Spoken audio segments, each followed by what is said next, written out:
El olor a quemado procedente de la toma de corriente me golpeó de inmediato.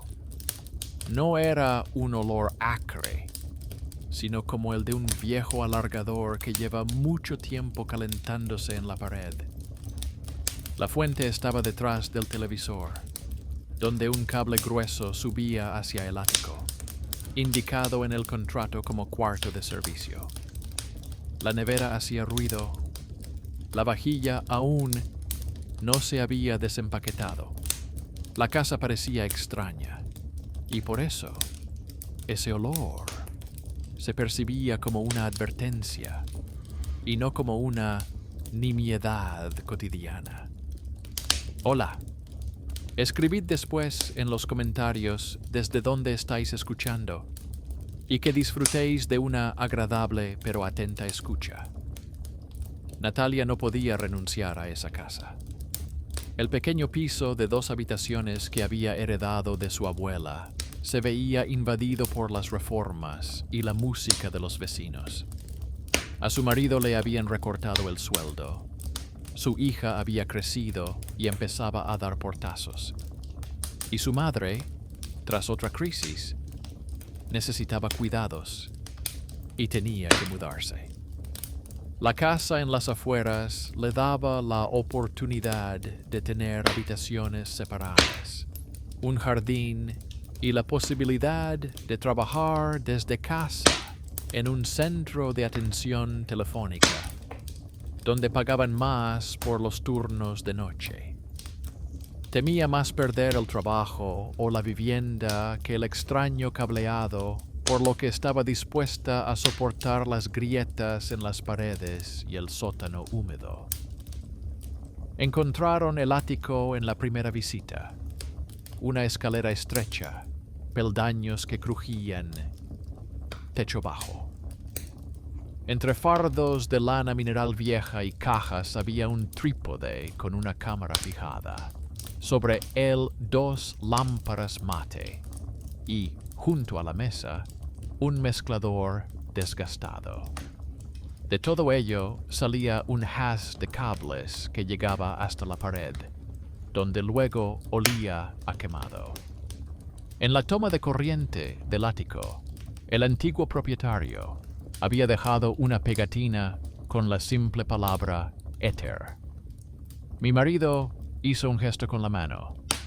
Decidió que al antiguo propietario le gustaban las retransmisiones en directo y prometió que algún día lo llevaría todo al vertedero. La primera noche solo conectaron el televisor al cable ya instalado y pusieron las noticias de fondo. Luego, Natalia se cansó, desenchufó el cable y se fue a la cocina. A los pocos minutos se oyó un clic del relé. Volvió al salón y vio que el televisor estaba encendido. En la pantalla no había ni el logotipo ni el canal habitual. La cámara mostraba su propia habitación, el sofá, las cajas, la mesa con el router. La toma procedía de algún lugar del ángulo del techo. En la esquina de la pantalla brillaba un preciso temporizador de servicio, que coincidía con la hora del reloj de la cocina. Aún no se habían acostumbrado a la casa, por lo que la sensación era sencilla. En su interior ya funcionaba algún tipo de sistema ajeno. El mando a distancia estaba donde lo habían dejado. Natalia apagó la pantalla. Por un instante apareció la pantalla de inicio estándar de uno de los canales, y luego el televisor se apagó de nuevo. Decidió que se trataba de un fallo accidental y volvió a las cajas. Pero a la noche siguiente todo se repitió. Ahora el televisor se encendió cuando se apagó la tetera eléctrica en la cocina. El clic del relé de la tetera y el suave sonido del televisor encendiéndose se fusionaron en un solo momento. En la pantalla volvía a aparecer su salón, solo que la luz de las ventanas era diurna, aunque fuera ya reinaba la espesa oscuridad otoñal. En la parte inferior, una estrecha franja gris mostraba un texto técnico. Desde el sofá las palabras eran incomprensibles, pero al acercarse, Natalia leyó que se estaba transmitiendo una imagen de la habitación sin sonido, que la señal iba por alguna línea de servicio y que no había datos personales. Al final de la línea aparecía un conjunto de símbolos similar al número de un contrato. Durante el día, la vida en la casa seguía su curso habitual. Su marido se ocupaba del cobertizo. Su hija se quejaba de la mala conexión a Internet y había escombros de construcción por todas las habitaciones. Natalia, por su parte, estaba trabajando en un centro de atención telefónica. La entrevista había ido bien, pero le habían insinuado claramente que durante el período de prueba esperaban de ella una estabilidad perfecta en las comunicaciones y ninguna iniciativa propia. El turno de noche era ventajoso, un suplemento salarial, la posibilidad de estar en casa con la familia, el ahorro en desplazamientos. Cualquier problema técnico, como mi casa se transmite sola, podía convertirla en una empleada problemática. Por eso, las primeras noches se limitó a fijar en su mente que el televisor se encendía solo aproximadamente a la misma hora, coincidiendo con el apagado de la tetera o la lavadora, y mostraba la misma habitación vacía, con un silencio ensordecedor. Las observaciones comenzaron a encajar en una cadena. En primer lugar, los encendidos seguían un horario similar al de la carga nocturna de la casa. Cuando los grandes electrodomésticos dejaban de consumir energía, el televisor cobraba vida. En segundo lugar, la iluminación de la imagen nunca coincidía con la hora real. En la pantalla podía ser un mediodía brillante, mientras que en la ventana real llovía y era de noche. En tercer lugar, en la barra de servicio se repetía la misma combinación de letras y números, como una firma. En cuarto lugar, el mando a distancia aparecía a veces en la mesa y otras en el reposabrazos, aunque nadie encendía el televisor conscientemente. Los recibos del viejo aparador completaban el cuadro. Entre las facturas habituales de la luz, encontró varias hojas con el logotipo del operador de telecomunicaciones y la nota Servicio de aire acondicionado. En la columna Objeto figuraba su casa y en el estado suspendido. Los últimos pagos se habían realizado hacía varios años. Luego, la suma se había puesto a cero, pero el servicio no se había desconectado oficialmente. En los márgenes, el antiguo propietario había añadido que habían dejado de cobrar el dinero, pero la línea seguía activa. Natalia pasó su primer turno nocturno serio sentada a la mesa de la cocina, con su ordenador portátil y unos auriculares, atendiendo las quejas de los clientes.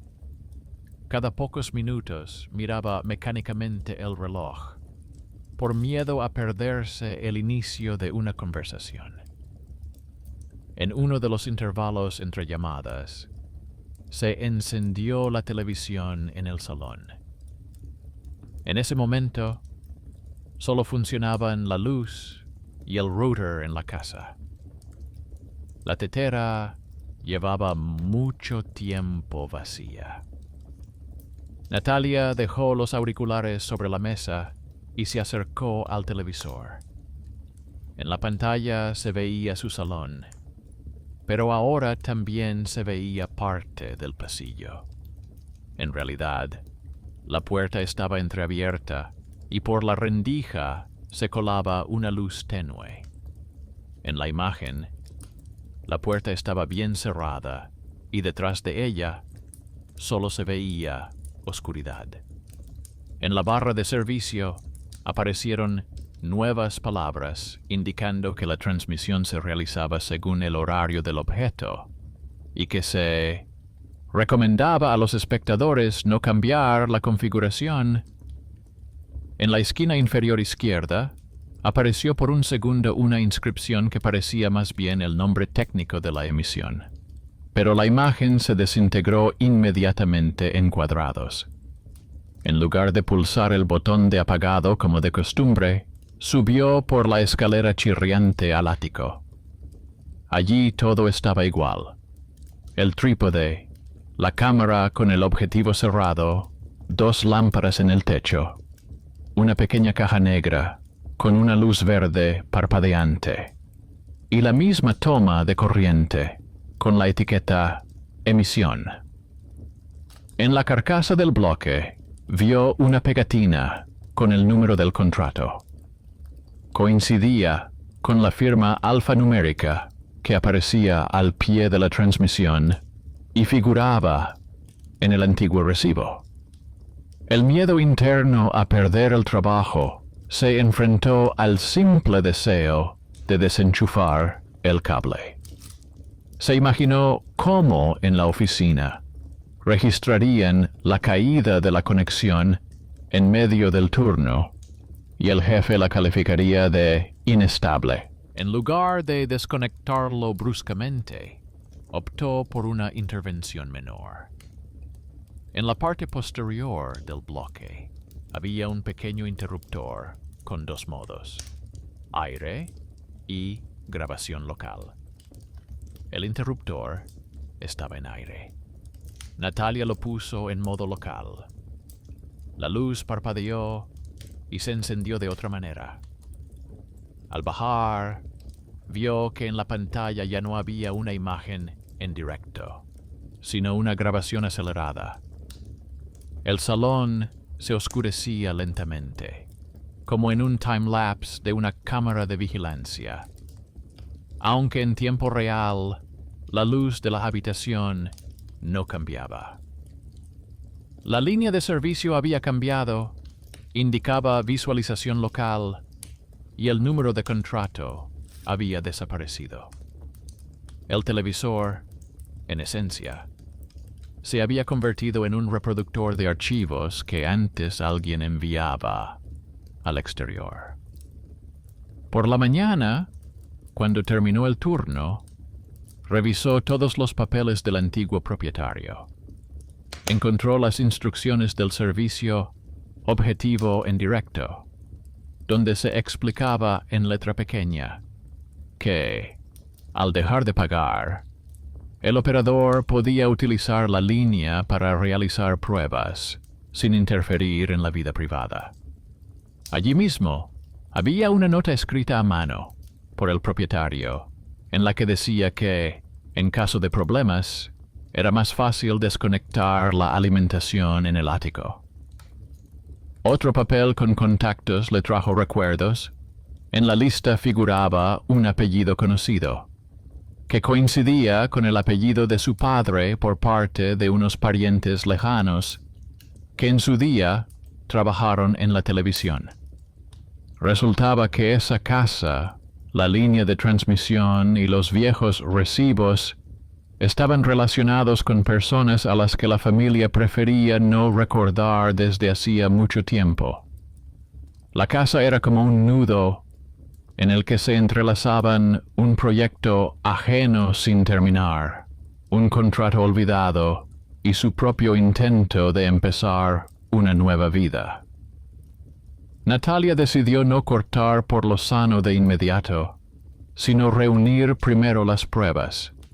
Fotografió la pegatina, los números, las líneas de la pantalla y grabó la solicitud al servicio del operador. Allí, al oír la dirección, la remitieron rápidamente a un especialista en servicios de archivo y le ofrecieron enviar a un técnico para que revisara el equipo in situ. Así, al miedo habitual de no poder pagar la casa y no superar el periodo de prueba, se sumó otro nivel de ansiedad, la sensación de que su nueva vida se desarrollaba en un escenario conectado a la red de otra persona, donde antes ya había habido espectadores y donde ahora solo se veían habitaciones vacías. El técnico llegó antes de lo que ella esperaba. Por la mañana recibió un mensaje de texto con un intervalo aproximado. Y ya cerca del mediodía, el interfono mostró un apellido desconocido y una breve aclaración de que había llegado un especialista a petición suya. Natalia miró el reloj, las cajas sin desempaquetar y el portátil con el correo del trabajo, y aún así pulsó el botón de apertura. Rechazarlo significaría un aplazamiento indefinido y otra noche más, con una imagen incomprensible en la pantalla. El técnico resultó ser un hombre de mediana edad, con una pulcra bolsa de herramientas y una tableta. Le mostró el pedido, en el que figuraban la dirección, el número de contrato y una extraña nota que decía «Servicio con archivo». En la parte inferior, en letra pequeña, se indicaba que el objeto pertenecía a la categoría de conexiones históricas. Le preguntó cuánto tiempo llevaban viviendo en la casa y anotó en la tableta que los propietarios habían cambiado.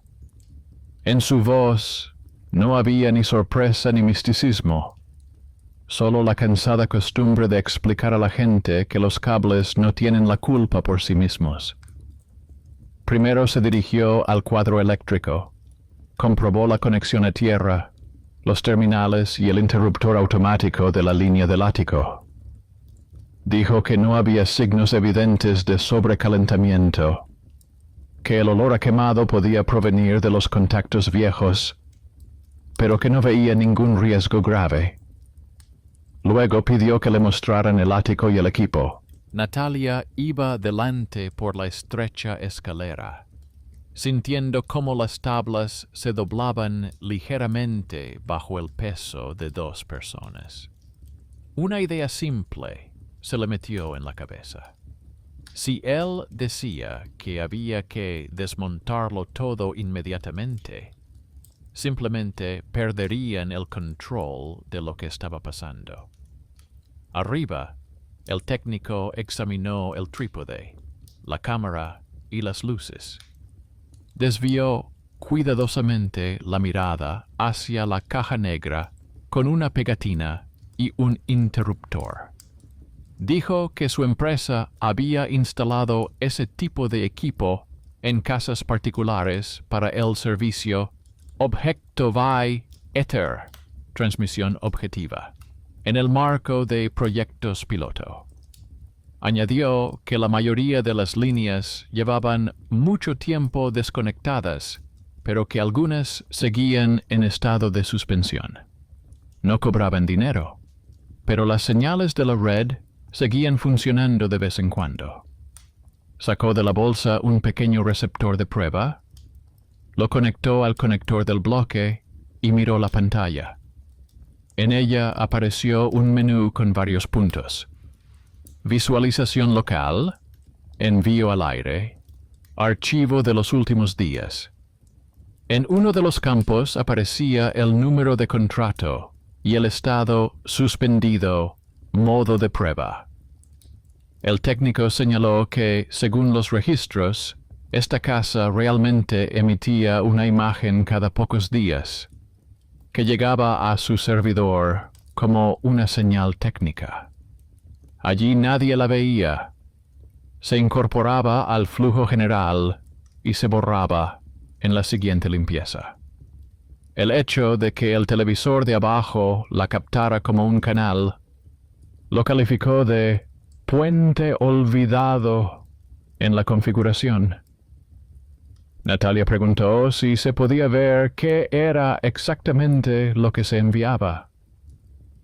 El técnico activó la visualización local.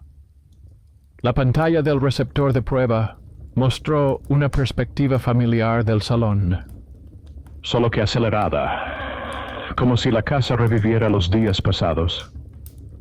Hojeó el archivo y vieron fragmentos en los que la habitación aún tenía las paredes desnudas, sin sus cosas, en los que aparecían otras personas desconocidas.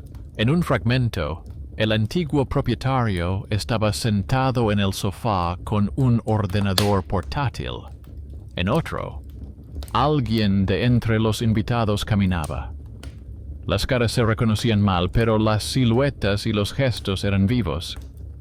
Al mismo tiempo, en la interfaz, en la parte inferior, junto a la hora, había un campo de visualizaciones.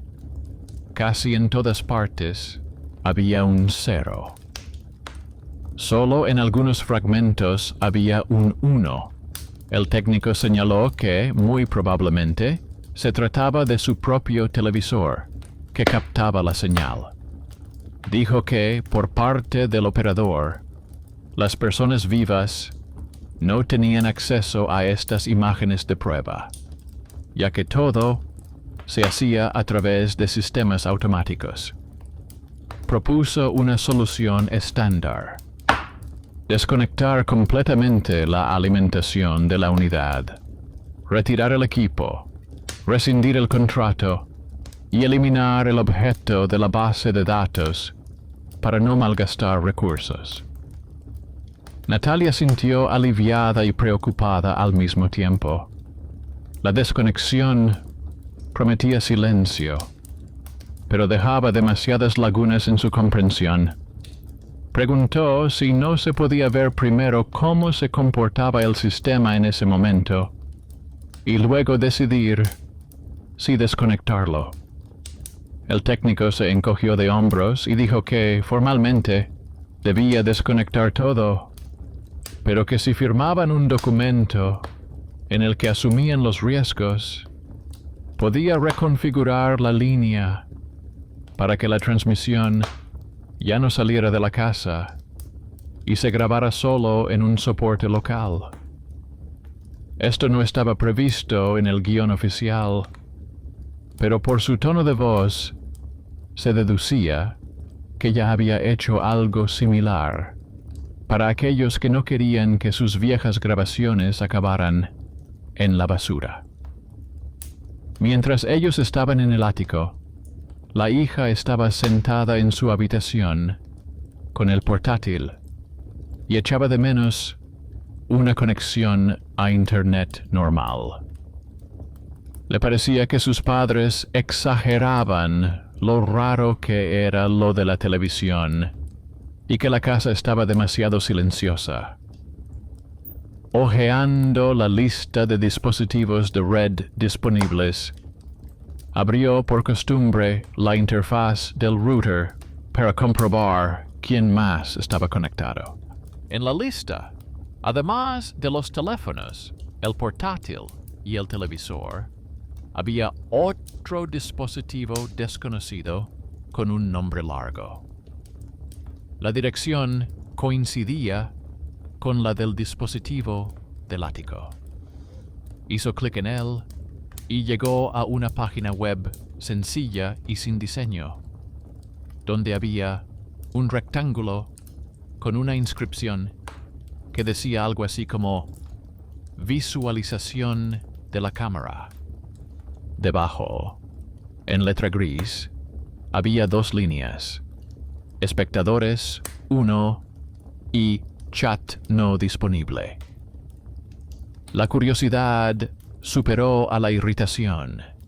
Hizo clic en ver y vio la misma sala de estar en tiempo real, pero con un pequeño retraso.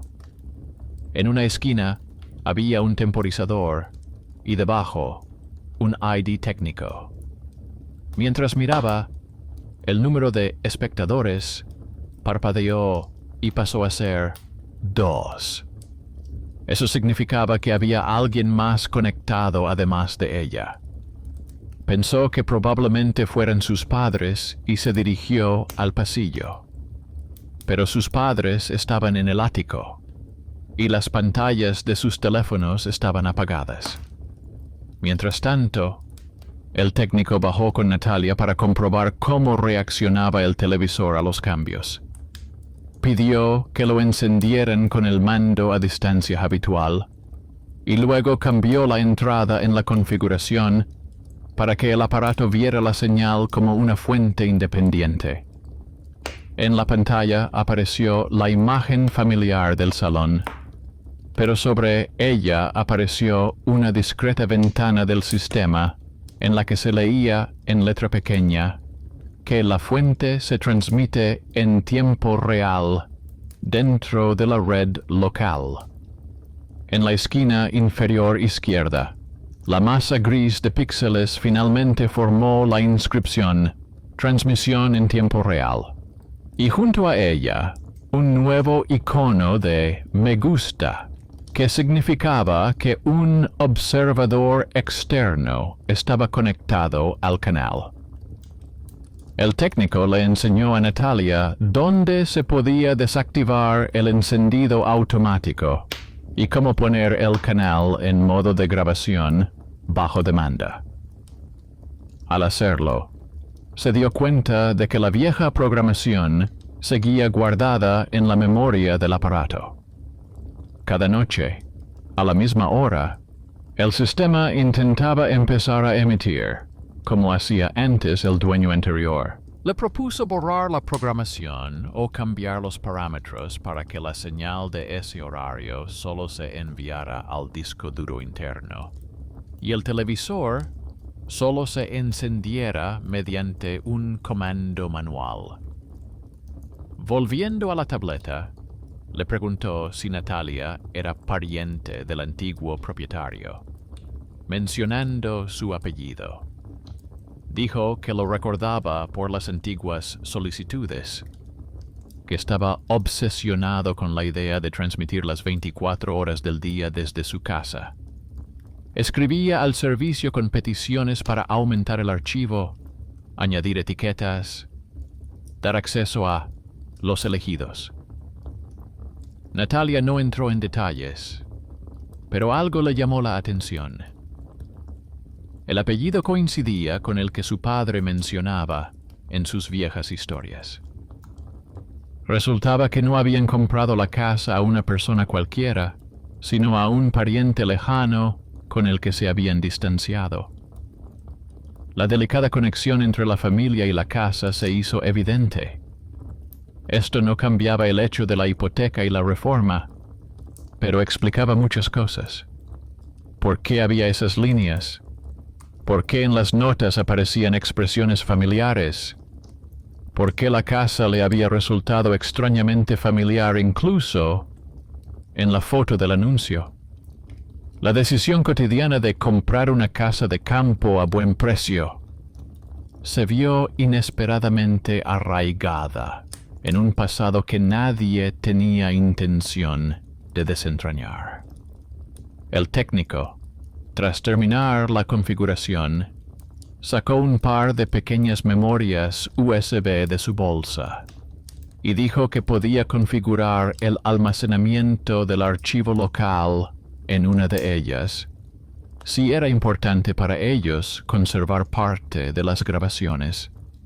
Oficialmente, debía recomendar la desactivación completa, pero añadió que a veces a las personas les resulta más fácil superar este tipo de cosas cuando controlan ellas mismas el acceso, en lugar de dejarlo todo en manos de la automatización.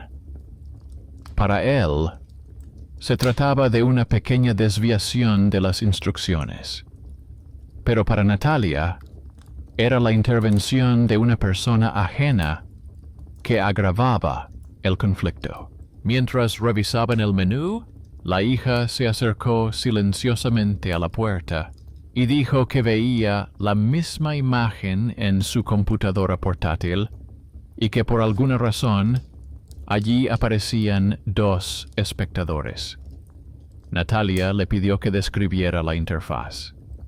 Resultó que la página web a la que había accedido no pertenecía al bloque interno, sino al servidor remoto del operador, al que éste enviaba la transmisión de prueba. En algún lugar lejano, el sistema seguía percibiendo su casa como uno de los objetos desde los que a veces llegaba la transmisión de prueba. El técnico frunció el ceño, comprobó la dirección, tomó nota en su tableta y dijo que ya no era un problema de la red doméstica, sino de la configuración del operador. Según él, hacía tiempo que deberían haber desactivado ese canal, o al menos haberlo vinculado a un espectador cero. Prometió enviar una solicitud interna para que cerraran su objeto para la visualización de prueba. Natalia percibió en su tono algo más que una cortesía formal. Era evidente que no le daba igual que la casa de alguien permaneciera en estado de imagen de formación.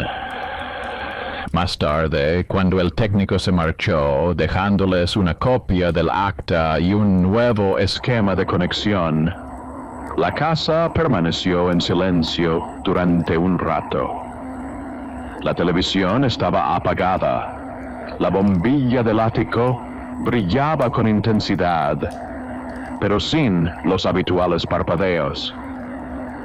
Natalia se sentó en el sillón del salón, dispuesta a cerrar los ojos un momento antes de su siguiente turno de noche. No se dio cuenta de que se había quedado dormida, con el teléfono en la mano. La despertó la voz de su hija desde el pasillo, que le dijo que la televisión se había vuelto a encender. En la pantalla se veía la misma sala de estar, el mismo ángulo, solo que en el sillón en el que ella estaba sentada se veía a ella misma, dormida, con el teléfono en la mano. En la esquina inferior izquierda, sobre una línea gris, se leía claramente: emisión en tiempo real. En la esquina de al lado aparecía el número 1. El número 2, que su hija había visto antes en su ordenador portátil, había desaparecido. Natalia miró la imagen y comprendió que las explicaciones técnicas casi habían cerrado el tema de los espectadores ajenos. Pero al mismo tiempo, quedó claro que la estructura que una vez ideó un miembro de su familia seguía funcionando según su propio horario. Y ahora la cuestión no era encontrar a alguien al otro lado, sino que ellos mismos tenían que decidir qué hacer con la casa, que estaba acostumbrada a ser un escenario, incluso cuando nadie pagaba las entradas. Durante los primeros segundos, miró la pantalla como si fuera una foto ajena. El sillón, la manta, los pliegues de su ropa, el teléfono que se deslizó hasta el borde de su mano.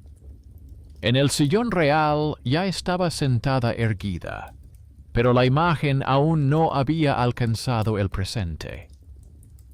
El retraso era pequeño, pero suficiente para sentir cómo la casa la mostraba con retraso, como si comprobara si la persona coincidía con la grabación. El número 1 en la esquina parecía tranquilo e incomprensible. Natalia comprobó si su hija tenía abierta la misma transmisión en su portátil. Esta le mostró una pantalla en blanco. El navegador estaba cerrado y la lista de dispositivos en la red no contenía ese extraño elemento que había visto por la mañana. Así que el segundo espectador había desaparecido. El técnico, al marcharse, dijo que enviaría una solicitud para cerrar el acceso externo. Pero los servidores no obedecen al hoy-mañana humano. A veces, la configuración sigue funcionando durante algún tiempo, según las antiguas reglas.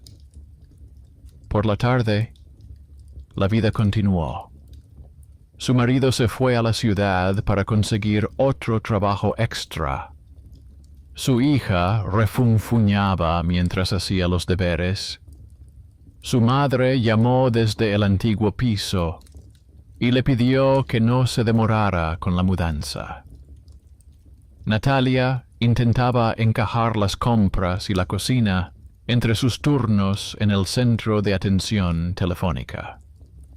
El cansancio se convirtió en un estado permanente. El miedo nocturno frente al televisor dio paso a un miedo más simple. No llegar tarde, no cometer errores, no pulsar la tecla equivocada en un programa complejo para el trabajo.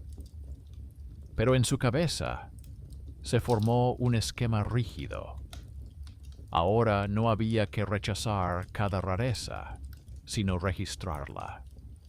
Empezó a anotar en un cuaderno la hora a la que encendía la televisión y a anotar lo que ocurría en la casa en ese momento.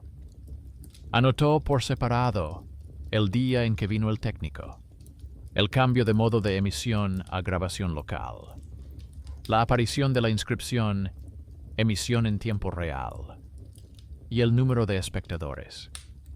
La costumbre de la operadora del centro de llamadas, donde hay que describir cada situación por puntos, se extendió ahora a su propia casa. Un par de días después, el correo trajo una nueva línea. En el buzón había un aviso de envío a nombre del antiguo propietario. La carta del servicio de mensajería informaba de que en la oficina esperaba un envío con la indicación soporte de archivo. Debajo del aviso había una nota que decía que si el destinatario había cambiado, el nuevo propietario podía recoger el paquete presentando los documentos de la casa. Era ese pequeño detalle cotidiano al que normalmente se aferran. Cartas ajenas, pedidos olvidados. Aquí se convirtió en un elemento más del conjunto. Natalia podría simplemente devolverlo al remitente, pero cualquier intento de no verlo le parecía ahora peligroso. Se dirigió al punto de entrega después del turno, con la cabeza pesada y la lista de productos en el teléfono. La empleada del mostrador comprobó la dirección y el contrato de compraventa. Se encogió de hombros y le entregó una pequeña caja, cuidadosamente embalada, con el logotipo del archivo. En la etiqueta figuraba el número de ese mismo contrato en el aire del objeto y la marca Archivo Conjunto Privado. En el coche, de camino a casa, miró varias veces la caja que había en el asiento del copiloto. Dentro podía haber simplemente un disco viejo que ya no tenía nada que ver con ellos. Pero si se trataba de una copia de la misma transmisión que la casa seguía reproduciendo, significaba que alguien la había guardado hacía mucho tiempo. Entonces, la casa bajo transmisión no era solo su problema, sino también parte del archivo personal de alguien. En casa, no abrió la caja inmediatamente. La dejó en el aparador junto a un montón de recibos y se puso a ordenar las compras. Su marido se tomó el paquete con más calma. Dijo que probablemente se trataba de algo viejo e innecesario y sugirió dejarlo para el fin de semana. Su hija echó un vistazo rápido a la caja y volvió a su ordenador portátil. Para ellos, ese objeto aún no era importante. Sus preocupaciones giraban en torno al dinero, el colegio y el tráfico. Por la noche, cuando la casa se calmó un poco, Natalia llevó la caja a escondidas a la cocina, sacó un cuchillo y cortó la cinta adhesiva. Dentro, entre el plástico de embalaje, había un disco duro externo plano en una carcasa de plástico y un papel fino con una descripción. El documento indicaba que se trataba del archivo personal del objeto, conservado a petición del propietario antes de su transferencia al modo de prueba. Se guardaban los últimos días de emisión ininterrumpida, fechados años antes de su traslado. También se indicaba que se enviaría una copia a la dirección del objeto como servicio final. Debajo de la mesa ya tenía un puerto USB libre de un viejo ordenador portátil. Conectó el disco y abrió la carpeta. Dentro había un conjunto de carpetas con fechas y archivos etiquetados por horas. La primera vez que lo abrió, vio una perspectiva familiar. El salón, solo que con muebles diferentes y las paredes pintadas de otro color. El antiguo propietario caminaba por la habitación, colocaba la cámara, comprobaba la luz. A veces, los invitados entraban en el encuadre y se sentaban en el sofá. Todo esto era la vida cotidiana de personas que habían decidido vivir en directo. Natalia pasó las páginas. Cuanto más se acercaban las fechas al final del archivo, menos invitados había y más paseos solitarios de un lado a otro. En algún momento, el propietario empezó a sentarse más a menudo con el teléfono, a mirar la pantalla y luego la cámara, como si esperara una respuesta que no llegaba. El contador de espectadores en la esquina casi siempre marcaba 0. Solo a veces, por un breve instante, el número cambiaba a 1 y volvía a cambiar. En uno de los archivos, con la fecha más cercana al punto de parada, vio una sala de estar vacía. El tiempo pasaba, la luz cambiaba, nadie entraba. El contador de espectadores mostraba 1, luego 2. La línea de servicio informaba de que se estaba realizando una visualización de prueba y que el control se había transferido a un sistema externo. En un momento dado, el propietario entró en el encuadre. Se paró en medio de la habitación y miró fijamente a la cámara durante un largo rato. El contador de espectadores se detuvo en 1 y se quedó quieto. A los pocos minutos salió, el encuadre volvió a quedar vacío y el archivo se interrumpió. Estas grabaciones eran más aterradoras que cualquier fantasía sobre la mirada ajena. La casa mostraba un largo intento de ser interesante para alguien a través de la lente, que casi nadie veía. Del antiguo propietario no quedó ningún retrato, ninguna carta, sino un conjunto de ciclos: entrada, salida, espera. Y ahora la misma casa seguía mostrando nuevos ciclos, solo que con otras personas, con su familia. La diferencia era que ahora alguien dentro de la familia era consciente de ello y podía influir en lo que sucedía. Natalia no ocultó el hallazgo a su hija. En lugar de dar largas explicaciones, le mostró un par de fragmentos. especialmente aquel en el que, en una sala de estar vacía, el contador de espectadores aumenta en ausencia de personas. Su hija, acostumbrada a las plataformas de streaming y las estadísticas, se dio cuenta de que la interfaz era antigua, pero el principio era el mismo.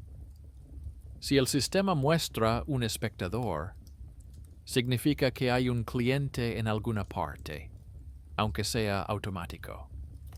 Propuso comprobar quién se conectaba a través del router y de la interfaz a la que ya había accedido. Las dos se sentaron por la noche a la mesa con el portátil, cuando la casa ya estaba en silencio y su marido se ocupaba de la leña en el patio. La hija abrió la lista de dispositivos y el registro de conexiones. Allí aparecían teléfonos conocidos, el televisor, el portátil de su madre, el bloque del ático y otra dirección que se repetía en los mismos intervalos.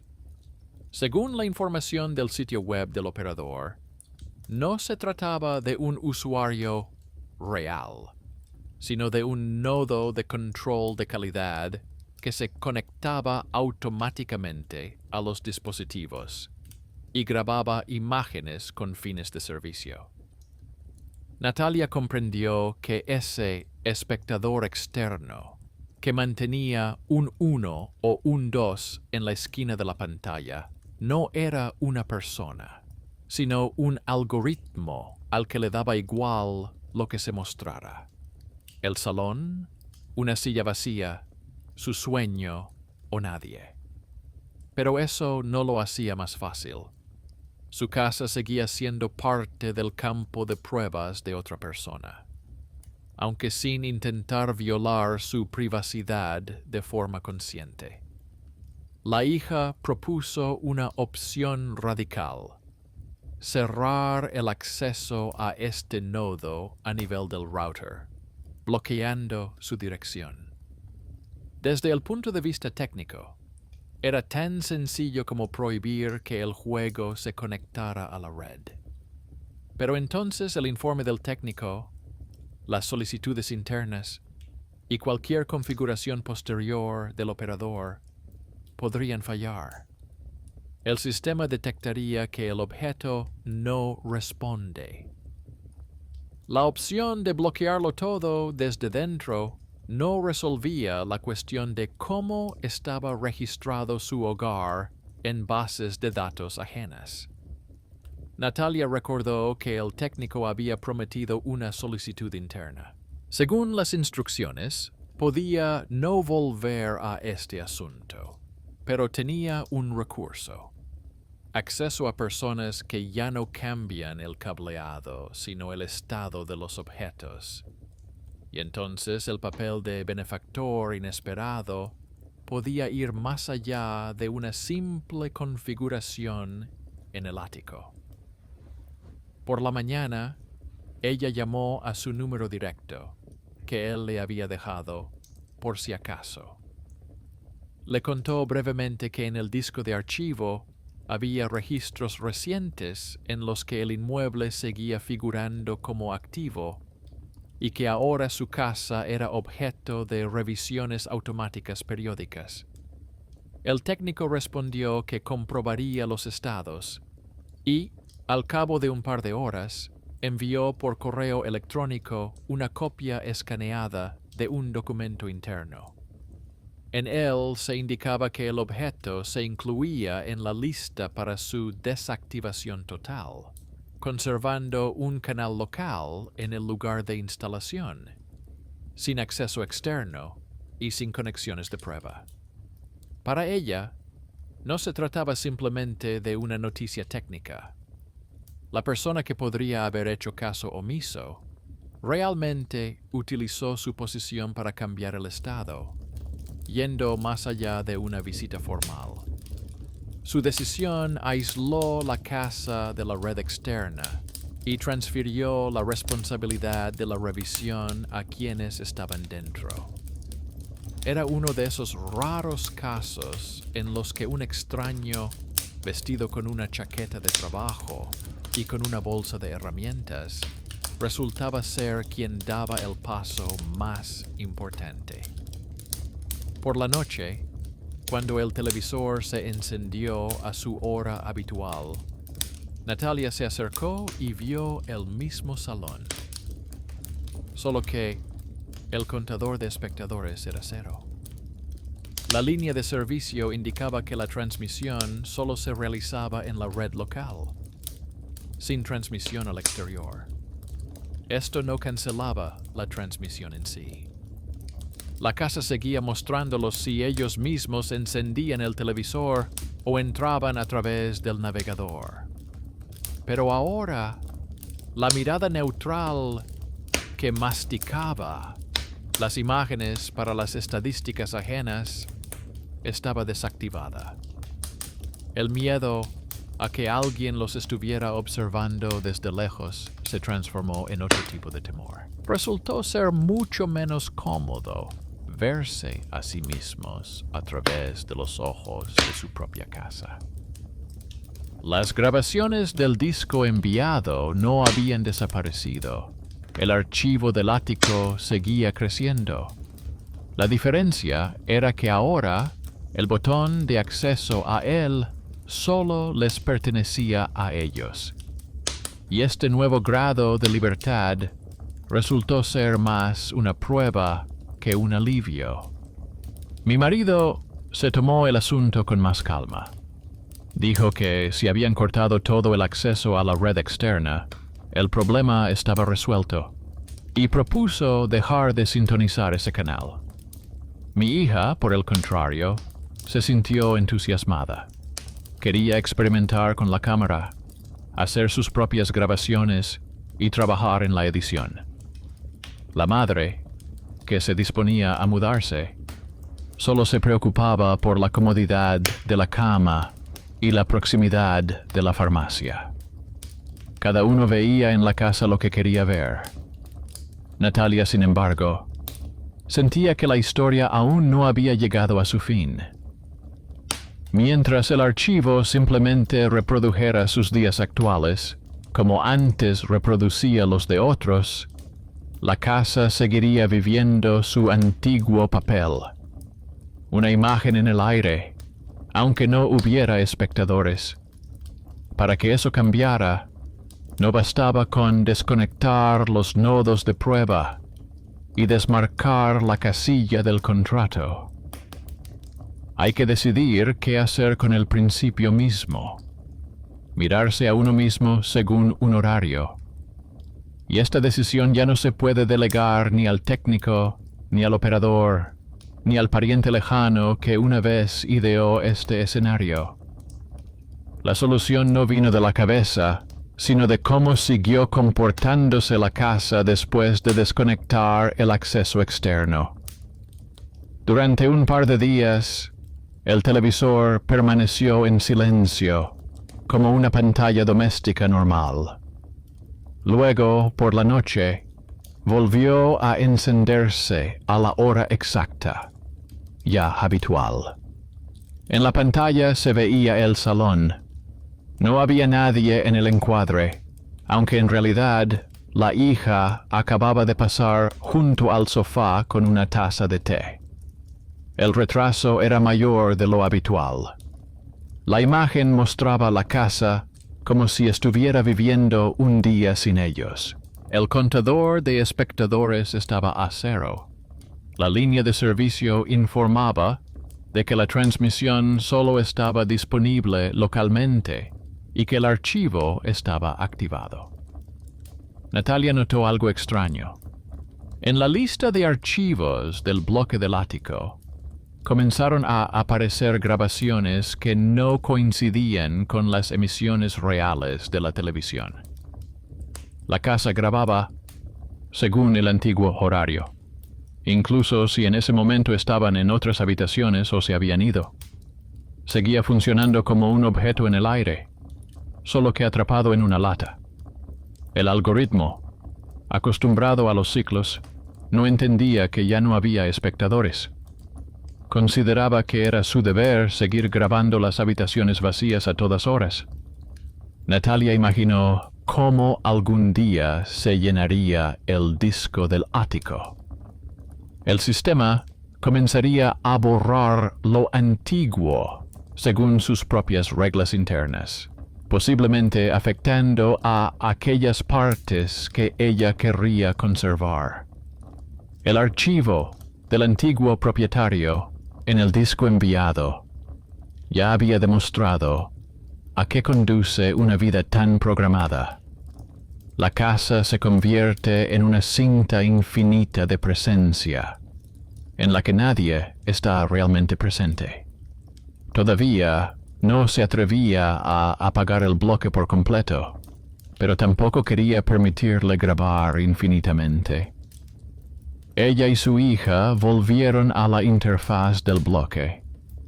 En el menú encontraron una opción que no habían tocado antes. Había una opción llamada Finalización del canal, y junto a ella una breve advertencia de que, tras su activación, el objeto pasaría al modo de archivo y se borraría el horario de las transmisiones en directo. Para pulsar el botón, era necesario estar en el encuadre y poner en marcha la última emisión siguiendo las instrucciones. El bloque estaba diseñado para que el propietario decidiera por sí mismo cerrar su programa y dejarlo en el pasado. La hija lo tomó como una tarea. Dijo que era la única manera de dejar de ser una continuación accidental del proyecto de otra persona. Para ella, era como cerrar un canal en cualquier plataforma. Al principio su marido se mostró reacio. En la familia se le consideraba una persona que no se metía en la tecnología y prefería el martillo a cualquier ajuste. Pero en algún momento, también él acumuló irritación hacia la casa, que se comportaba como si todavía viviera en ella otra persona, y accedió a ayudar técnicamente. Comprobar que no hubiera cables sobrantes colgando por ningún sitio, y que si fuera necesario, pudiera quitar la cámara de un solo tirón. Para entonces, su madre ya se había mudado. Le asignaron una habitación en la primera planta, más cerca del baño. Sus preocupaciones eran más sencillas: las pastillas, la presión arterial, la casa de campo que tuvo que dejar. Cuando vio por primera vez que la televisión mostraba su salón sin retraso, pidió muy brevemente que nadie la mirara sin preguntar. Las personas de su generación conocían el precio de la vigilancia por otras razones. Su tono severo, inusual en ella, fue el último argumento que faltaba. Al atardecer, los tres se reunieron en el salón. La madre se quedó en su habitación, pero sabía lo que estaba pasando. La hija configuró el dispositivo a través del portátil y mostró en la pantalla del televisor una sencilla pantalla de espera técnica con un mensaje sobre la transmisión local. El marido giró ligeramente la cámara del ático para que el ángulo no fuera desde arriba, sino más abajo, más cercano a la mirada humana. Fue un pequeño gesto, pero cambió el estatus. La casa dejó de mirarlos como si fueran una exposición, y la mirada se volvió más horizontal. Cuando todo estuvo listo, Natalia se sentó en un sillón, su marido se apoyó en el respaldo del sofá, y su hija se sentó en el borde de la mesa. Los tres aparecieron en la pantalla con un pequeño retraso. En la barra de servicio se indicaba que se trataba de una transmisión en directo del objeto, pero que el canal estaba limitado a la red local. El contador de espectadores estaba a 0. Luego parpadeó y mostró 1. El televisor se contaba a sí mismo como espectador. El sistema ya no mostraba ningún nodo externo que antes tuviera la segunda unidad. Natalia no pronunció el discurso en voz alta, pero mentalmente formuló lo que quería dejar en esta grabación. Que la casa ahora les pertenecía no solo sobre el papel, sino también porque en ella ya no se emitía la incesante vida de otros. Su hija sostenía el portátil, lista para pulsar el botón cerrar canal. En la interfaz, debajo de la ventana de transmisión, apareció una propuesta: marcar la grabación actual como final, tras lo cual se borraría la programación de las emisiones. En algún momento, se percibió un movimiento en el reflejo de la pantalla en el cristal oscuro de la ventana. Natalia vio una silueta borrosa en la profundidad, a la altura de la escalera.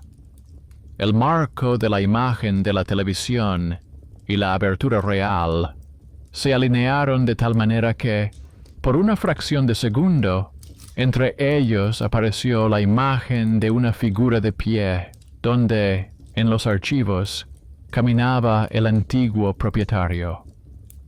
La combinación del color de las paredes, la sombra de su marido y el ángulo de la lente crearon la impresión de que había alguien más en la habitación. Como en las viejas grabaciones, el contador de espectadores en la esquina de la transmisión parpadeó y se puso en 2. La línea de servicio mostró brevemente un mensaje sobre una conexión local adicional.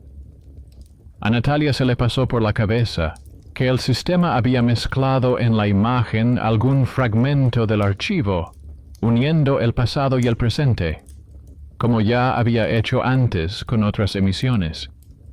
El miedo no provenía de que alguien hubiera venido del pasado, sino de que el algoritmo todavía intentara mantener la estructura habitual. Hay una sala, hay un anfitrión, hay un espectador. A los pocos segundos, el contador volvió a marcar 1. El reflejo se descompuso en los habituales fragmentos de luz y muebles. La hija, sin apartar la vista de la interfaz, pulsó el botón de cierre del canal. En el menú apareció la confirmación. El horario de las transmisiones en directo se ha borrado. El objeto se ha transferido al modo de archivo. Todas las grabaciones posteriores solo serán posibles mediante comando manual. Era un mensaje seco y neutro, pero en él se percibía una firmeza que antes faltaba. Después de eso, el televisor no se apagó de inmediato.